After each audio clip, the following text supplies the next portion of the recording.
So the Torah is a map for living. It is a living guide. It's not a book. That's the word Bible means book. That's such a bad translation for the Torah. It's a living guide for how to live. And so walking by this map, we're on a journey to Sinai toward revelation. What does the word revelation mean? It means something that already exists and it's being revealed. It's being revealed to you, and it's the same exact word in Hebrew. Can we put that up on the screen? The word in Hebrew, megale, means to reveal. There's something like behind a curtain. I've revealed what's behind curtain number 1. That's megale. Hitgalut is revelation, divine revelation, any kind of revelation. It's just revealing what already exists. And that's why also in Hebrew, the word discovery is gilui. You know, like when Einstein discovered the theory of relativity, he didn't invent anything. Nothing new was created. He just discovered what already existed, just the truth of reality. That's revelation in science. But I want to talk about the spiritual mechanics, what revelation means, just for a moment to bring us to the heart of the matter. It's like, Genesis describes human beings as being created in the image of God. And the account is that God breathed life into us. An image, it's like an image of him giving from his depths, from his essence, breathing his spirit into us. That breath, nishima, breath in Hebrew, is the same word as neshama, the same word as our soul. It's like the biblical vision of men and women is that we're truly a reflection of God in this world. Like it's our souls are an aspect of him, a spark of his essence. And the entire journey of life, guided by the Torah, is to express that soul in the world, to reveal it in the world. And when we reveal and manifest our soul in the world, we become closer to our true selves. And in that way, we become closer to our Creator. It's like we're born with divine potential. We're born as a tselem Elohim, as an image of God, as a reflection of God. We have like this amazing potential inside of us, but not everyone is expressed as an image of God in the world. It's like we have a chance to make the journey from Egypt, of where we are now, to the best version of ourselves in the world, to reveal what innately exists inside us. It's a divine potential that's in us. And when we walk in the light and we feel happy. We feel blessing in our lives. We feel alive. We feel like all the circuits are firing. It's like we're plugged in. And the more we reveal our soul, the more we reveal the love, the light that exists inside us. It's revelation. We become vehicles of revelation. That's what Sinai represents to us on a personal level. It's our revelation in the world. But what does that look like practically? How do we start down that path in our own lives? So the Torah says the first step to rise above the currents and chaos of the world, to redirect our lives, to reveal the best aspects of ourselves in the world, to manifest those, to reveal those, stop, count, reflect. Just by doing that, just by stopping and counting the days, don't let the days blur into each other. From Passover until Shavuot, every day, stop and count. That's the first step. It's like you rise up above the world. You stop the domino effect in your life.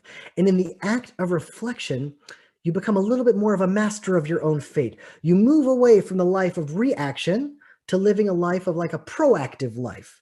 And the first step, according to the Torah, is to start counting or start tracking. Maybe that's a good way to think of it. Start tracking your days. And the science on this issue, I mean, today it's crystal clear. People who track their progress perform better than people who don't. Just by stepping on the scale and tracking your weight, people tend to keep off weight or lose weight more than people that are just living their lives kind of oblivious to it. Just by stepping on the scale. You don't need to diet, you don't need to exercise. Just the act of tracking your weight already makes you more aware, makes you better, makes you just think about it. It's in your mind. Tracking somehow makes you better. And that's true for weight, but that's also true for anything that you track. Your finances, your marriage, your children. just by tracking what happened that day, you become better. And so think about the people of Israel. They're on their way to Sinai. They were on their way to the promised land. I mean, could there be a more lofty goal? Could there be a more meaningful pursuit? I mean, for us, that journey represents our loftiest goals, our most meaningful pursuits in life, whatever we really want to succeed at. And on that journey toward that project that we're working on in life, it's like you have an amazing goal ahead of you. It's challenging, it's meaningful, it's doable. It's like maybe it's your family, maybe it's your business, maybe it's your marriage, maybe it's your health, maybe it's your studies, whatever it is. That's your Mount Sinai. And on the way to that goal, you have to appreciate every day. Track your days. That's the first guidance of the Torah. Count them. The Torah is telling us, don't get lost in just the goal. Don't get lost at Sinai of like, what's going to be with the end process of this thing. No. Every day toward your amazing, lofty, ambitious, wonderful goal, don't get lost in chasing the future. And so I just was listening to Dr. Emma Sapala. She's the head of the Stanford University Center for the Study of Compassion and Altruism. That's pretty interesting. And her life's work has been to study the science of human giving and human achievement. And in the first chapter of her book, called The Happiness Track, she says there's a science to happiness and well-being that produces success and meaning in people's lives. There's just ways to do it, good ways to do it, and bad ways to do it. And lo and behold, the first chapter of her book says, stop chasing the future. On your way to fulfilling your mission, whatever your mission is, control your mind to track every day along the way. There's no better way to achieve, to create motivation and happiness in your life's project than actually tracking your days. It's like, the ancient saying, carpe diem, seize the day.